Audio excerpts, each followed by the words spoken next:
Hello everyone, my name is Riddhi. इस lecture में हम लोग इंटरनेशनल रिलेशंस के पिछले एक साल के जितने भी करंट अफेयर्स हैं जो कि आपके जो आने वाला प्रीलिम्स है 2023 के लिए इंपॉर्टेंट है, वो सारे हम लोग यहाँ पर पढ़ने वाले हैं। और हम लोग बिल्कुल टू द पॉइंट बात करेंगे, इधर उधर की बातें नहीं करेंगे और मेंस पर्सपेक्टिव से भी हम यहाँ पर बात नहीं करेंगे। सिर्फ प्री पॉइंट ऑफ व्यू से जो पॉइंटर्स आपके लिए इंपॉर्टेंट है वही पॉइंट्स यहाँ पर कवर किए गए हैं। ओके, और this lecture is part of PT 360 course, जो कि आप synopsis.com ये जो वेबसाइट है यहाँ पर जाके आप देख सकते हैं। तो पहला टॉपिक है ग्लोबल सॉफ्ट पावर इंडेक्स 2022। तो नाम से ही पता लग रहा है कि ग्लोबल सॉफ्ट पावर कौन सी होनी चाहिए। इंडेक्स नोट किया गया है तो कुछ तो सर्वे किया गया होगा या कुछ देखा गया होगा ऐसा, ठीक है। तो ये बताया जाता है बेसिकली ये ग्लोबल सॉफ्ट पावर आज की डेट में कौन है, उसके हिसाब से यहाँ पर रैंकिंग की जाती है। ब्रांड फाइनेंस के द्वारा ये इंडेक्स निकाला जाता है। एक सर्वे है बेसिकली जो कि नेशन के जो ब्रांड्स हैं उनके परसेप्शंस को नोट करता है। तो overall world wide 120 nation brands हैं जिसके 1 लाख रिस्पोंडेंट्स हैं जो जिनके ओपिनियंस कैप्चर किए गए थे। तो उसके हिसाब से कौन कौन कंट्रीज़ कौन से प्लेस पर हैं, जैसे USA की फर्स्ट प्लेस है, फिर UK की सेकंड स्पॉट है। उसके बाद आप देख सकते हो यहाँ पर ये सारी चीज़ें लिखी हुई हैं कौन से प्लेस पर है। इंडिया का 29th स्पॉट है। और आपको डिटेल में और जानना है कि कौन कौन से कंट्रीज़ कहाँ पर हैं, तो ये टॉप 10 वर्ल्ड की टॉप 10 सॉफ्ट पावर नेशंस हैं 2022 के हिसाब से। तो आप यहाँ पर देख के पढ़ सकते हो। न्यूज़ कंटेक्स्ट इसका यही है कि मार्च 2022 में annual global soft power index launch किया गया था। नेक्स्ट टॉपिक है United Nation commission on status of women. तो ये जो पर्टिकुलर टॉपिक है ये है कि एक ये United Nation commission on status of women एक ग्लोबल इंटरगवर्नमेंटल बॉडी है जो कि जेंडर इक्वालिटी को प्रमोट करता है और वुमेन के एम्पावरमेंट को प्रमोट करता है। इकोसॉक रेजोल्यूशन ऑफ 11 रेजोल्यूशन इसके द्वारा ये इस्टेब्लिश किया गया था 21 जून 1946 में। इकोसॉक क्या है? तो ये basically United Nations economic and social council, तो ये यूनाइटेड नेशन का ही एक प्रिंसिपल ऑर्गन है जो कि पूरी ऑर्गेनाइजेशन मतलब पूरी यूनाइटेड नेशन ऑर्गेनाइजेशन के जो भी इकोनॉमिक और सोशल फील्ड्स हैं उसको कोऑर्डिनेट करने के लिए ये रिस्पॉन्सिबल रहता है। तो इकोसॉक बेसिकली क्या हुआ, एक सेंट्रल फोरम हो गया जिसमें लोग आके अपने इंटरनेशनल इकोनॉमिक और सोशल इश्यूज़ को डिस्कस करते हैं, उसके बाद अपने पॉलिसी रिकमेंडेशंस वगैरह फॉर्मुलेट करते हैं, ठीक है। जो कि जितने भी मेंबर स्टेट्स हो गए इकोसॉक के और यूनाइटेड नेशन सिस्टम के, उन सबको एड्रेस किया जाता है। तो ये एक फंक्शनल कमीशन है basically economic and social council की, United Nation commission on status of women, this is a functional commission. तो जो CSW है which is commission on status of women, इसमें टोटल जैसे 45 मेंबर स्टेट्स हैं। अब 45 मेंबर स्टेट्स में हर एक मेंबर एक रिप्रेजेंटेटिव हर एक स्टेट से इलेक्ट हो जाता है, ठीक है। और ये इकोसॉक के द्वारा इलेक्ट होता है। अब कैसे इलेक्ट होगा, तो जैसे हमारे यहाँ पर इलेक्ट किया जाता है जोग्राफिकल डिस्ट्रीब्यूशन के हिसाब से कि इक्विटेबल जोग्राफिकल डिस्ट्रीब्यूशन के हिसाब से यहाँ पर हर एक मेंबर को इलेक्ट कर दिया जाता है और 4 साल की टर्म्स के लिए हर एक मेंबर इलेक्ट किया जाता है। अभी इंडिया का टाइम चल ही रहा है 2021 से 2025 तक का, तो जिसमें इंडिया अभी CSW में इलेक्ट की गई है। और ये ऐसी कमीशन है यूनाइटेड नेशन की जो कि सिर्फ स्टेट पर लिमिट नहीं करती पार्टिसिपेशन में। ऐसा ज़रूरी नहीं है सिर्फ स्टेट्स ही पार्टिसिपेट कर सकती है, NGOs वगैरह भी आके इनके सेशंस में पार्टिसिपेट कर सकते हैं। तो 2023 की जो प्रायोरिटी थीम है वो है कि इनोवेशन और टेक्नोलॉजिकल चेंज लाना चाहिए और डिजिटल एज में एजुकेशन को बढ़ावा देना चाहिए ताकि जेंडर इक्वालिटी अचीव की जाए। And then women and girls का भी एम्पावरमेंट के बारे में यहाँ पर बात की गई है। न्यूज़ कंटेक्स्ट इसका यही है कि United nation economic and social council ने ईरान को CSW से रिमूव करने के लिए एक रेजोल्यूशन अडॉप्ट किया था।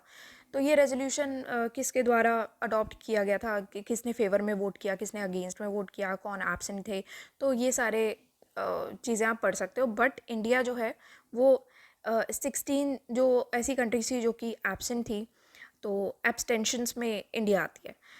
तो ये न्यूज़ आई थी, ये आप न्यूज़ पे क्लिक करके देख भी सकते हो। तो ये न्यूज़ आई थी, इंडिया ने रिमूव किया था, ईरान को रिमूव कर दिया गया था United Nations women rights body से, और इंडिया ने एब्सटेन किया था इस रेजोल्यूशन में, ठीक है। तो यहाँ पर आप पढ़ सकते हो। तो बेसिकली एक टॉपिक यही था कि ईरान जो है वो बहुत ज़्यादा विमेन और गर्ल्स के जो ह्यूमन राइट्स है उसको अंडरमाइन करता है। तो इसी वजह से कि विमेन के जो right to freedom of speech है, ओपिनियन है, उस पर बहुत ज़्यादा एक्सेसिव फोर्स यूज़ किया जाता है। तो जिस वजह से ईरान को यहाँ से हटाए जाने के लिए बात की गई थी। Next is UN economic and social council, तो इकोसॉक के बारे में ही अब यहाँ पर बात कर ली गई है। तो वही सेम चीज़ है जो मैंने आपको अभी समझाई है। एक सेंट्रल प्लेटफॉर्म है जिसमें डिबेट और इनोवेटिव थिंकिंग होती है, कंसेंसस फोर्स करते हैं, आपस में बात करके एक मत पे आते हैं और कि अब आगे क्या होना चाहिए, या इंटरनेशनली अग्रीड जो गोल्स हैं उसको कैसे अचीव करना चाहिए, उसमें अपने एफर्ट्स को कोऑर्डिनेट कैसे करना है, कैसे बिठाना है कोऑर्डिनेशन, ये सब चीज़ों के बारे में बात करते हैं। यूनाइटेड चार्टर ने इकोसॉक को 1945 में इस्टेब्लिश किया था और one of the 6 main organs of the United Nations है ये। 54 मेंबर्स हैं। इंडिया, चाइना, अफगानिस्तान तो मेंबर हैं, बट पाकिस्तान इसका मेंबर नहीं है। और यहाँ पर जितने भी यूएन कॉन्फ्रेंसेस और सबमिट्स होते हैं, जो मेजर कॉन्फ्रेंस एंड सबमिट्स होते हैं, उसका फॉलोअप लेने का काम भी इसी का ही रहता है, इस ऑर्गेनाइजेशन का। और जितने भी इकोनॉमिक सोशल फील्ड्स हैं ऑर्गेनाइजेशन के, उसको कोऑर्डिनेट करती है। It is at the heart of United nation system. 3 जो डायमेंशन है सस्टेनेबल डेवलपमेंट के, उसको उसके उसके ऊपर काम करती है, इकोनॉमिक, सोशल, एनवायरमेंटल। और 4 वीक सेशन में एक सेशन तो होता ही है जुलाई में, और ये इम्पॉर्टेंट नहीं है ऑल दो, बट ठीक है, आप पढ़ना चाहते हो अपने पीसीएस एग्ज़ाम के लिए तो आप पढ़ सकते हो। 1998 में एक एनुअल मीटिंग की थी अप्रैल में बस। न्यूज़ कंटेक्स्ट इसका ये है कि इंडिया जो है उसको इकोनॉमिक एंड सोशल काउंसिल में अभी इलेक्ट किया गया है, और जो कि 22 से लेकर 24 तक की टर्म के लिए अभी इंडिया इलेक्टेड है। तो अभी फ़िलहाल इंडिया का ही टाइम चल रहा है। तो ये पर्टिकुलर टॉपिक न्यूज़ में था, आप देख सकते हैं। India Australia economic and cooperation trade agreement, तो ईसीटीए। तो ये अग्रीमेंट क्या होता है, जिसमें ट्रेड इम्प्रूवमेंट के ऊपर बात की जाती है कि टैरिफ कोई लोअर कर ले, कोई हायर कर ले, ये सब चीज़ें होती हैं। बेसिकली लो टैरिफ थोड़ा सा प्रोवाइड करता है in comparison to other countries. तो यहाँ पर क्या है कि इंडिया और ऑस्ट्रेलिया के बीच में ये इकोनॉमिक कोऑपरेशन ट्रेड एग्रीमेंट हुआ, जिसमें जो कि एक इंस्टीट्यूशनल मैकेनिज्म होता है, जिसमें दोनों कंट्रीज़ के बीच में ट्रेड को एनकरेज और इम्प्रूव किया जाता है। और जितनी भी टैरिफ लाइंस हैं जो कि इंडिया और ऑस्ट्रेलिया डील करते हैं, उन सब टैरिफ लाइंस को यहाँ पर कवर कर लिया जाता है। तो ईसीटीए जो है अप्रैल 2002 में साइन किया गया था, और 21 नवंबर को रेटिफाई किया गया, एंड देन दिसंबर में it came into force. दूसरा ऐसा अग्रीमेंट है after India UAE comprehensive economic partnership agreement. तो ये दूसरा अग्रीमेंट हुआ है इंडिया ऑस्ट्रेलिया का।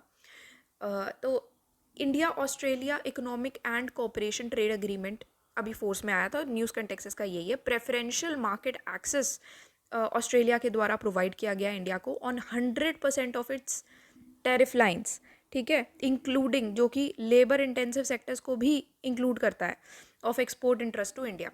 तो प्रेफरेंशियल एक्सेस क्या होता है? प्रेफरेंशियल मार्केट एक्सेस बेसिकली ऐसी पॉलिसी है जिसमें एक काइंड ऑफ एक कंपैरेटिव एडवांटेज मिलती है जब कंट्रीज़ अपने ट्रेडिंग पार्टनर्स में थोड़ा सा डिस्क्रिमिनेट करती हैं या बायस हो जाती हैं, जिसमें से कुछ कंट्रीज़ को लोअर टैरिफ्स का प्रोवाइड कर देते हैं कि ठीक है, हम इतना आपके ऊपर टैरिफ नहीं चार्ज करेंगे, तो थोड़ा सा सस्ते में आपको चीज़ें मिल जाती हैं। तो यहाँ पर क्या है कि ऑस्ट्रेलिया ने इंडिया को थोड़े से सस्ते में जब आप चीज़ दे देते हो, प्रेफरेंस कर देते हो। प्रेफरेंशियल मार्केट एक्सेस मतलब नाम से आप थोड़ा सा देखो इसको, कि आप एक कंट्री को प्रेफरेंस दे देते हो दूसरी कंट्री के ऊपर, ठीक है। बहुत सारी कंट्रीज़ हैं, बट आपने इंडिया के लिए थोड़ा सा सस्ता कर दिया चीज़, तो उसको कहते हैं प्रेफरेंशियल मार्केट एक्सेस, जो कि ऑस्ट्रेलिया ने 100% टैरिफ लाइंस पर इंडिया को प्रोवाइड किया है, जिसमें जितने भी लेबर इंटेंसिव सेक्टर्स हैं जो कि इंडिया के एक्सपोर्ट इंटरेस्ट में आते हैं, वो सारे भी इंक्लूडेड हैं। कौन कौन से सेक्टर्स हैं ये? जेम्स ज्वेलरी का सेक्टर हो गया, टेक्सटाइल्स है, लेदर है, footwear, furniture, food, agriculture products हैं, इंजीनियरिंग प्रोडक्ट्स हैं, देन मेडिकल डिवाइसेज हैं, ऑटोमोबाइल्स हैं, ये सारी चीज़ें आती हैं। और इंडिया ने इनफैक्ट मोस्ट फेवर्ड नेशन भी ऑफर किया है, most favoured nation status in 120 sub sectors, जिसमें से which covers key area of interest to India, ठीक है। तो मोस्ट फेवर्ड नेशन स्टेटस भी ऑस्ट्रेलिया ने ऑफर किया है। दोनों साइड्स ने ये अग्री किया है कि एक separate annex on pharmaceutical products होगा इस अग्रीमेंट में, जिसमें से क्या होता है कि जितने भी पेटेंटेड या जेनेरिक और बायोसिमिलर मेडिसिन होती हैं उसका फास्ट ट्रैक अप्रूवल हो जाता है। अभी ये जो अग्रीमेंट हुआ है ना, इससे बहुत सारे चीज़ों में फ़ायदा होगा। फॉर एग्जांपल, अभी इंडिया में एडिशनल 10 लाख जॉब्स क्रिएट होंगी अंडर ईसीटीए। उसके बाद जितने भी इंडियन योगा टीचर्स हैं या शेफ्स हैं, उनको एनुअल वीज़ा कोटा के हिसाब से काफ़ी बेनिफिट होगा। फिर जितने भी इंडियन स्टूडेंट्स हैं उनको पोस्ट स्टडी वर्क वीज़ा में बेनिफिट मिलेगा। तो ये सारे कुछ इंपॉर्टेंट चीज़ें हैं, और ये पर्टिकुलर न्यूज़ जो है वो पीआईबी से ली हुई है, तो आप यहाँ से पढ़ सकते हैं। ओके, कि कौन कौन से लोग हैं और किसको बेनिफिट हो रहा है। अच्छा, कुछ लोग पूछते हैं कि ये हमने पढ़ लिया है तो विजन पढ़ने की नीड है या नहीं। तो आप ये देख सकते हो कि हमने ऑलमोस्ट ये लिंक्स इसीलिए लगाए हुए हैं कि हमने ऑलमोस्ट हर एक जो भी लिंक हो सकता है या हर एक जो भी ऐसी सोर्स हो सकता है, सारे हम सोर्सेज कवर करके ही अपना कंटेंट बनाते हैं। तो इस कंटेंट बनाने में काफ़ी मेहनत लगती है, काफ़ी टाइम जाता है। ठीक है, तो इसी वजह से आपको और कुछ भी और सोर्स रेफ़र करने की ज़रूरत नहीं है। इतना आप पढ़ जाओगे करंट अफेयर्स के लिए, काफ़ी है। तो हम लोग वो प्रोवाइड आपको कर ही रहे हैं। This is our website synopsisize.com। आप यहाँ पर जाओगे तो आपको होम पेज पर ही PT360 का कोर्स मिल जाएगा। तो ये पर्टिकुलर लेक्चर PT360 कोर्स का ही पार्ट है। तो जितना भी आपको जो भी इंफॉर्मेशन चाहिए वो यहाँ से आपको मिल जाएगा। और हमारा कोर्स डिफरेंट कैसा है बाकियों से, तो कोर्स डिफरेंशिएटर में आप पढ़ सकते हो। इनफैक्ट हर एक कोर्स का कोर्स डिफरेंशिएटर हमने हमने यहाँ पर मेंशन किए हैं, तो आप देख सकते हो यहाँ पर। So next is India UAE comprehensive economic partnership agreement. तो कॉम्प्रिहेंसिव इकोनॉमिक पार्टनरशिप अग्रीमेंट एक बायलैटरल ट्रेड पैक्ट है जो कि इंडिया के एक्सपोर्ट का 90% over the period of time cover करेगा। जो CEPA है ये बहुत सारे एरियाज़ हैं जिसमें कमिटमेंट करता है, जैसे कि गुड्स के ट्रेड में या रूल्स ऑफ ओरिजिन में, या ट्रेड इन सर्विसेज है, कस्टम्स प्रोसीजर्स हैं, and trade facilitation, trade remedies, digital trade, economic cooperation, government procurement, intellectual property right IPR में, इन्वेस्टमेंट में, ट्रेड में। तो ये बहुत सारे एरियाज़ में ये कमिटमेंट करता है CEPA। तो UAE इंडिया CEPA ये May 1 2022 में फोर्स में आया था। तो अभी क्या जो हमने अभी पढ़ा ना यहाँ पर इस पर्टिकुलर टॉपिक में, India Australia economic and cooperation trade agreement में, कि ये दूसरा ऐसा अग्रीमेंट था इंडिया का जो ऑस्ट्रेलिया के साथ था। पहला अग्रीमेंट किसके साथ था? इंडिया UAE के साथ था। तो यही पर्टिकुलर टॉपिक हम लोग अब पढ़ रहे हैं, जो कि 2022 की ही, ये अगेन 2022 की न्यूज़ है, तो पिछले एक साल के करंट अफेयर्स में ही कवर हो रही है। तो अभी क्या है कि ये प्रेफरेंशियल अगेन UAE भी प्रेफरेंशियल मार्केट एक्सेस दे रहा है इंडिया को ऑन 97% अपनी टैरिफ लाइंस पे दे रहा है, जो कि इंडिया के एक्सपोर्ट को 99% उसका कवर करती है to UAE in value terms. और पर्टिकुलरली ये जो 99% ऑफ इंडिया एक्सपोर्ट है वैल्यू टर्म्स में लेबर इंटेंसिव सेक्टर से ज़्यादा आते हैं। तो UAE गुड्स जो भी इंडिया में शिप करते हैं वो जो भी ऐसे गुड्स जो कि रूल्स ऑफ ओरिजिन में कंप्लाई करेंगे उनको 3 में से कोई एक स्टेटस प्रोवाइड किया जाएगा। या तो टैरिफ एलिमिनेशन इमीडिएट स्टेटस दिया जाएगा, या फिर टैरिफ रिडक्शन स्टेटस दिया जाएगा, या फिर टैरिफ एलिमिनेशन फेज्ड स्टेटस में डाला जाएगा। अब ये तीनों क्या होती हैं? तो सबसे पहला है आपका tariff elimination immediate. So this is one tariff elimination immediate, जहाँ पर कस्टम ड्यूटीज़ जो हैं वो पहले साल में 0% कर दी जाती हैं। ठीक है। Next is tariff reduction, this is 2। Tariff reduction is custom duty जो है वो जिसमें रिडक्शन मीन्स रिड्यूस हो जाती है, तो कस्टम ड्यूटी को रिड्यूस कर लिया जाता है। उसके बाद third is tariff elimination phased, this is third. Tariff elimination phase custom duties जो है वो 0% होती है इन 5, 7 और 10 ईयर्स। ठीक है। तो ये तीनों में से कोई एक स्टेटस इंडिया को रूल्स ऑफ ओरिजिन वाले गुड्स में दे दिया जाएगा। ठीक है। अब गुड सेक्टर के अलावा इसमें सर्विसेज सेक्टर भी इंक्लूड किया जाएगा।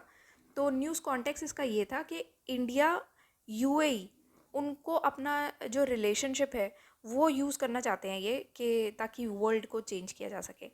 तो ये अग्रीमेंट जो है वो February 22 2022 में साइन हुआ था और it came into effect on May 2022। तो ये पर्टिकुलर न्यूज़ आई थी। तो India UAE want to use their relationship to shape changing world. तो ये न्यूज़ आई थी, ये भी द हिंदू में ये न्यूज़ आई थी जिसमें India UAE want to use their relationship to shape, ये पर्टिकुलर थी। और एक बिजनेस लाइन में भी ये न्यूज़ थी, biggest bilateral trade pact between India UAE comes into force. तो ये दोनों ही हम लोगों ने लिंक्स लेके और ये कंटेंट बनाया। अब नेक्स्ट है USA's NDAA। NDAA is national defence authorisation act. अब देखो क्या होता है कि यूनाइटेड स्टेट्स के जितने भी फेडरल लॉज हैं तो उनकी अलग अलग सीरीज़ हैं। और उसी की एक सीरीज़ का नाम है नेशनल डिफेंस ऑथराइजेशन एक्ट, जिसमें एनुअल बजट और एक्सपेंडिचर होते हैं जो यूएस डिपार्टमेंट ऑफ डिफेंस के, वो सारे स्पेसिफाई किए जाते हैं। तो जो पहला एनडीएए है वो 1961 में पास किया गया था, और इसमें क्या है कि ये ऐसी एजेंसीज डिटरमाइन करती है जो कि डिफेंस के लिए रिस्पॉन्सिबल है, और फिर फंडिंग लेवल्स को रेकमेंड करने का इस्टेब्लिश करती है, पॉलिसी सेट करती है कि कैसे मनी स्पेंड होना चाहिए, कि किस हिसाब से आपको पैसे खर्च करने चाहिए। तो ये सारे जो डिफेंस के और डिफेंस में कैसे पैसे जाने चाहिए, तो बजट एक्सपेंडिचर बेसिकली, तो ये सारी चीज़ें डिटरमाइन करने का काम एनडीएए का होता है। तो जो पैसेज है डिफेंस ऑथराइजेशन एक्ट का, ये कांग्रेस के द्वारा भी यूज़ किया जाता है ताकि एक सीनियर कांग्रेस मेंबर को या फिर और किसी इंडिविजुअल को ऑनर किया जाए। ठीक है, तो न्यूज़ कॉन्टेक्स्ट इसका ये था कि यूएस के जो 58 billion dollar national defence authorisation act pass किया गया था by senate and house of representative, और इसमें ताइवान को ग्रांट असिस्टेंस के लिए ऑथराइज़ किया गया है up to $2 billion per year. 2023 से स्टार्ट होगा और 2027 तक ही चलेगा। तो ताइवान इस बार उसको ऑथराइज़ किया गया है ग्रांट असिस्टेंस के लिए, और इसमें बहुत सारे मेजर्स इंक्लूड होते हैं for repealing the militaries covid vaccine mandate, या मिलिट्री पे को रेज़ करना, या फिर रशिया के साथ जो एंगेजमेंट है उसमें रिस्ट्रिक्शंस इम्पोज करना। तो ये सारे मेजर्स भी इसमें इंक्लूड होते हैं। सो 1, 2, 3, ये आप बहुत सारे मेजर्स हैं जो इंक्लूड किए जाते हैं। नेक्स्ट है सार्क करेंसी स्वैप फ्रेमवर्क। तो ये जो सार्क का करेंसी स्वैप फ्रेमवर्क है, इसके लिए हमें पहले समझना पड़ेगा कि करेंसी स्वैप होता क्या है। तो स्वैप का मतलब होता है एक्सचेंज करना, कि मतलब आपके पास अगर डॉलर्स हैं, ठीक है, और मेरे पास रुपी है, तो आप अपना डॉलर रुपी के साथ एक्सचेंज करवाना चाहोगे, तो उसको कहते हैं बेसिकली कि स्वैप करना। ठीक है, तो यहाँ पर करेंसी स्वैप कॉन्ट्रैक्ट होता क्या है, एक डेरिवेटिव कॉन्ट्रैक्ट होता है दो पार्टीज़ के बीच में, जो कि यहाँ पर लोग अपने इंटरेस्ट पेमेंट्स एक्सचेंज करते हैं, और प्रिंसिपल अमाउंट्स को भी एक्सचेंज किया जाता है, और जो कि अलग अलग करेंसीज़ में डिनोमिनेटेड रहता है। तो बेसिकली क्या हुआ कि एक अग्रीमेंट होता है या फिर कॉन्ट्रैक्ट होता है सिंपल टर्म्स में, जिसमें पहले से टर्म्स और कंडीशंस बता दी जाती हैं, और फिर हम एक दूसरे से करेंसीज अपनी एक्सचेंज कर लेते हैं।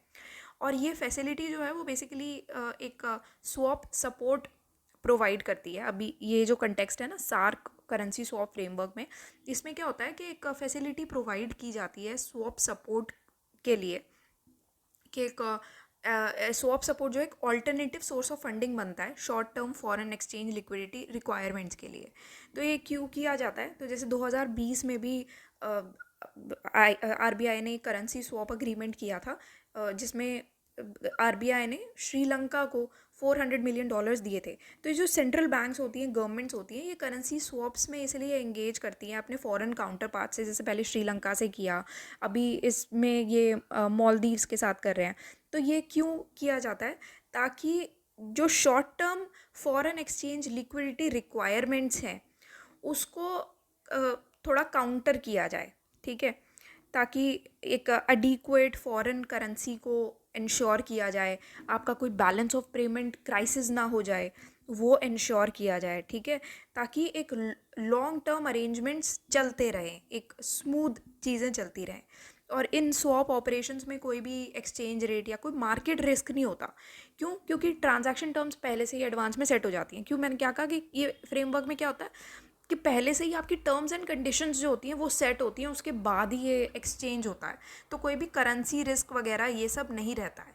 ओके, तो सिंपल टर्म्स में यही था कि सेंट्रल बैंक्स और गवर्नमेंट्स करेंसी स्वैप इसीलिए करती हैं बाकी अपने फॉरेन काउंटर पार्ट से, और इस केस में सार्क में जितनी कंट्रीज़ आती हैं उसमें आपस में ये एक्सचेंज इसलिए करते हैं ताकि जो इनके short term foreign exchange liquidity requirements है इनको मीट कर पाएँ, और फॉरेन करेंसी एडिक्वेटली हमारे पास हो, उस चीज़ को इंश्योर कर पाएँ, बैलेंस ऑफ पेमेंट क्राइसिस ना हो जाए कहीं, तो उस चीज़ के लिए ये किया जाता है। तो ये जो सार्क का करेंसी स्वैप फैसिलिटी है, ये नवंबर 15, 2012 में ऑपरेशन में आई थी। ऑब्जेक्टिव इसका यही है कि एक backstop line of funding provide करती है short term foreign exchange liquidity requirements या बैलेंस ऑफ पेमेंट्स क्राइसिस से बचने के लिए, जब तक कि लॉन्ग टर्म अरेंजमेंट्स ना हो जाएं। और ड्रॉज जितने भी ड्रॉल्स होते हैं वो यूएस डॉलर में हो सकते हैं, यूरो में हो सकते हैं, इंडियन रुपी में भी हो सकते हैं। एक फ्रेमवर्क जो है ये प्रोवाइड करता है, कुछ कंसेशंस भी प्रोवाइड करता है अगर आप इंडियन रुपी में स्वैप ड्रॉल्स करते हो। तो न्यूज़ कंटेक्स्ट इसका ये है कि आरबीआई ने ये currency swap agreement Maldives monetary authority के साथ साइन किया है under SAARC currency swap framework. इसमें स्वैप सपोर्ट दिया जाएगा as a backstop line of funding for short term foreign exchange liquidity requirements. ये अग्रीमेंट जो है इसने मालदीव्स मॉनेटरी अथॉरिटी को इनेबल किया जाएगा कि वो मल्टीपल ट्रांचेस में मल्टीपल इंस्टॉलमेंट्स में ड्रॉल्स अपने कर सकते हैं और मैक्सिमम $200 मिलियन का ड्रॉल्स आप कर सकते हो आरबीआई से। नेक्स्ट है लूसोफोन वर्ल्ड, पोर्चुगीज स्पीकिंग कंट्रीज़ के लिए है ये। तो लूसोफोन्स जो होते हैं वो ऐसे लोग होते हैं जो कि पोर्चुगीज़ बोलते हैं एज अ नेटिव, जिनकी पोर्चुगीज़ जो है एज अ नेटिव लैंग्वेज बोलते हैं या फिर कॉमन सेकेंड लैंग्वेज है। और ऐसे नेशन जहाँ पर पोर्चुगीज़ जो है वो उनकी सोसाइटी में ज़्यादा प्रोमिनेंटली फीचर करता है। तो लूसोफोन वर्ल्ड जो है वो एक आप कह सकते हो पोर्चुगीज़ स्पीकिंग वर्ल्ड की एक कम्युनिटी है। मतलब पोर्चुगीज़ लोगों की, जो भी लोग पोर्चुगीज़ बोल रहे हैं उनकी एक आपस में कम्युनिटी है। इसमें कौन कौन से देश आ जाते हैं? Angola, Brazil, Cape Verde, Galicia, गिना बिसो एंड अलग अलग आप पढ़ सकते हो, मकाओ, मोजाम्बिक, पोर्चुगल, अलग अलग कंट्रीज़ हैं ये, यहाँ से आप देख सकते हो। तो पोर्चुगीज़ स्पीकिंग नेशंस जो हैं वो आपस में पॉलिटिक्स में, कल्चर में, इकोनॉमी में, सब में कोऑपरेट करते हैं। कैसे कोऑपरेट करते हैं? Through community of Portuguese language countries. ठीक है, तो यहाँ पर आप देख सकते हो ये वो वाली कंट्रीज़ हैं जहाँ पर पोर्चुगीज़ जो है ऑफिशियली यूज़ की जाती है। तो इस मैप में वही सेम चीज़ दिखाई हुई है। न्यूज़ कंटेक्स्ट इसका ये है कि इंडिया जो है वो इंटरनेशनल लूसोफोन फेस्टिवल को गोवा में होस्ट कर रहा है। मिनिस्ट्री ऑफ एक्सटर्नल अफेयर्स ने Indian council of cultural relation ICCR के साथ पार्टनरशिप करके और गोवा गवर्नमेंट ने ये इंटरनेशनल लूसोफोन फेस्टिवल गोवा में ऑर्गेनाइज़ किया है। 3 से 6 दिसंबर तक का ये ऑर्गेनाइज़ किया गया था। तो ICCR जो है वो हम ऑलरेडी पढ़ चुके हैं। तो गोवा के ऑब्वियसली हिस्टोरिकल लिंकेजेस हैं लूसोफोन वर्ल्ड के साथ, मतलब पोर्चुगीज स्पीकिंग पीपल के साथ। तो ये जो फेस्टिवल है ये इंडिया के एफर्ट्स का भी एक पार्ट है अपने फर्दर एंगेजमेंट बढ़ाने के लिए। तो जितने भी कल्चरल प्रोग्राम्स हैं, वर्कशॉप हैं, म्यूज़िक के आर्टिस्ट आएंगे, अलग अलग वॉल्टियर्स आएंगे, हैंडक्राफ्ट एग्जीबिशंस रहेंगे फेस्टिवल में। और ये एक थीम रहेगा जिसके ऊपर डिस्कशंस रहेंगे। थीम क्या है? India's outreach to the global south, exploring convergence with CPLP and India Lusophone historical and cultural linkages, retrospect and prospects, ये भी चीज़ें रहेंगी। ठीक है, ये थीम्स आपको आप रट सकते हो, याद कर सकते हो। अब ये सिर्फ इंडिया के जो अभी के एग्जिस्टिंग या हिस्टोरिकल लूसोफोन कनेक्ट है सिर्फ वही एक्सप्लोर नहीं करेगा, बल्कि जो डेलिबरेट करेगा on the way forward of future engagement. और क्या हो सकता है इंडिया का, और लिंकेजेस क्या हो सकते हैं, या इंडिया को या बाकी कंट्रीज़ को कैसे इम्पैक्ट हो सकता है, हम लोग कैसे जुड़ सकते हैं इन कंट्रीज़ के साथ जो कि पोर्चुगीज़ स्पीकिंग कंट्रीज़ हैं। तो उनके साथ एंगेजमेंट करने का आप ये समझ सकते हो कि कल्चर या फिर एक फेस्टिवल जो हो गया वो एक कनेक्ट हो गया हमारा पोर्चुगीज़ स्पीकिंग पीपल के साथ। और उस कनेक्ट को बिठा के हम ये एंगेजमेंट को और आगे परस्यू करना चाहते हैं और ले जाना चाहते हैं। तो नाउ CPLP, सिंस CPLP हमने जस्ट अभी यहीं पढ़ा है, इस वजह से ये पर्टिकुलर टॉपिक हमारे लिए ज़रूरी हो जाता है। CPLP क्या है? इसको हम लूसोफोन कॉमनवेल्थ भी कहते हैं। एक मल्टीलेटरल फोरम है जो कि 1996 में फाउंड किया गया था, और जो first CPLP heads of states and government थे सबमिट हुआ था लिस्बन में। फाउंडिंग मेंबर्स ये सब थे, आप यहाँ से पढ़ सकते हो। और इंडिया ने CPLP को एक एसोसिएट ऑब्जर्वर की तरह ज्वाइन किया था 2021 में। और इंडिया का जो एंगेजमेंट था CPLP के साथ, और जो मिनिस्ट्री ऑफ एक्सटर्नल अफेयर्स ने ये वर्ल्ड पोर्चुगीज़ लैंग्वेज डे इसको सेलिब्रेट किया था एज पार्ट ऑफ कि इंडिया का एंगेजमेंट चल रहा है CPLP के साथ। तो ये 5 मई 2022 को ये पार्टिसिपेट किया था इंडिया ने। और CPLP ज्वाइन करने के तुरंत बाद ही। तो इंडिया का जो ट्रेड है ये लूसोफोन वर्ल्ड के साथ, मतलब कि जो पोर्चुगीज़ बोलते हैं लोग, उनके साथ जो ट्रेड है वो लास्ट डेकेड में 6 टाइम्स ग्रो किया है। नेक्स्ट है Paris club. This is very important news, हमेशा ही न्यूज़ में ये टॉपिक रहता ही है, तो ये इम्पॉर्टेंट हो जाता है। पेरिस क्लब जो है वो एक इनफॉर्मल ग्रुप है ऑफिशियल क्रेडिटर्स का, जिनका रोल ये रहता है कि हम लोग जितने भी कंट्रीज़ जो हैं जो डेट में हैं उन, और जो उनको पेमेंट में डिफ़िकल्टीज़ हो रही हैं, उनमें कोऑर्डिनेट किया जाए और उनके लिए कुछ सस्टेनेबल सॉल्यूशंस ढूंढे जाएं, ताकि ये जो कर्ज में है कंट्रीज़, इनको पेमेंट में डिफ़िकल्टीज़ आगे फेस ना करनी पड़े। तो इस वजह से ये लोग कौन हो गए, पेरिस क्लब वाले एक इनफॉर्मल ग्रुप हो गया ऑफिशियल क्रेडिटर्स का, मतलब कि जो लोग पैसे उधार में देते हैं, ठीक है। तो लेनदारों का ये एक क्रेडिटर्स का एक वो हो गया, ग्रुप हो गया। तो 1956 से ही जो पेरिस क्लब है उसने ये 433 अग्रीमेंट साइन किए थे 19 कंट्रीज़ के साथ।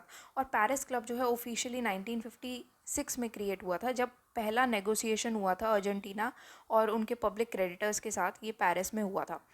तो अभी क्या है कि अभी करंटली 22 परमानेंट मेंबर्स हैं पेरिस क्लब के। इंडिया एक मेंबर नहीं है पेरिस क्लब का, बट एक ऑब्जर्वर स्टेट ज़रूर है।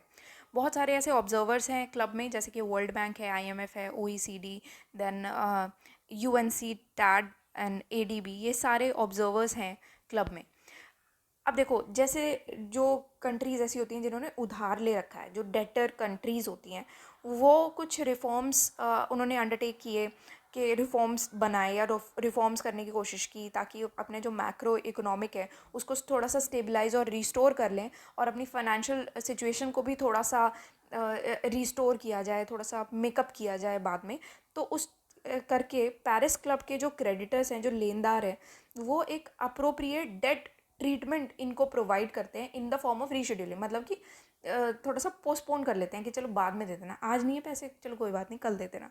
तो वो चीज़ है। तो पेरिस क्लब के क्रेडिटर जो हैं वो एक अप्रोप्रिएट डेट ट्रीटमेंट प्रोवाइड करते हैं in the form of rescheduling. Reschedule कर दिया आपका पैसे देने का जो हिसाब था, ठीक है। तो ये आपके टॉपिक्स थे, ये कुछ पेरिस क्लब के मेंबर्स हैं, वो आप यहाँ पर देख सकते हैं। न्यूज़ कंटेक्स्ट इसका यही है कि चैड जो फर्स्ट कंट्री बना है जिसने डेट ओवरहॉल के लिए मांग की है under G20 common framework in 2022। तो चैड जो है वो basically it is officially requested for a debt restructuring. उनका एक नया कॉमन फ्रेमवर्क है जो कि चाइना के द्वारा हैमर किया गया था and other group of 20 countries with the help of Paris club. तो उसमें चैड ने ऑफिशियली रिक्वेस्ट किया है कि आप डेट रीस्ट्रक्चरिंग के लिए सोचिए। तो ये आपके टॉपिक्स थे। तो जितने भी इंटरनेशनल रिलेशंस के अभी तक के थोड़े से टॉपिक्स थे हमारे 1 महीने के, वो हमने यहाँ पर पढ़े हैं। तो हम लोग क्या है कि अलग अलग मंथ्स के अभी इंटरनेशनल रिलेशंस के टॉपिक ख़त्म करने वाले हैं। तो अराउंड हर एक महीने के हिसाब से मैं आपको कह सकती हूँ कि 40 टॉपिक्स एवरेज आप लगा के चलो, जो कि हर एक महीने के होंगे। तो इसमें हमने अभी तक के लेक्चर्स में हमने 40 टॉपिक ऑलरेडी डिस्कस कर लिए। तो आप समझ सकते हो कि 1 महीना हमारा हो गया इसमें। तो ये टॉपिक्स आप तब तक रिवाइज कर सकते हो। नेक्स्ट लेक्चर में हम लोग नेक्स्ट मंथ के फिर टॉपिक्स अब स्टार्ट करेंगे। तो एक ही बात है बस, इसमें आप दोबारा से बार बार रिवाइज करोगे एक ही चीज़ को, बन के आ गई है वो चीज़, और इधर उधर मटेरियल्स पे मत जाओ। कोई भी एक मटेरियल पकड़ो और उस पर स्टिक करो तो बेटर रहेगा। इधर उधर मटेरियल्स में क्या कन्फ्यूजन सी हो जाती है फिर। ओके, और कोई भी इन्फॉर्मेशन चाहिए तो यहाँ पर आप क्वेरी के लिए यहाँ पर पूछ सकते हैं। So that's all for today and thank you for watching the lecture.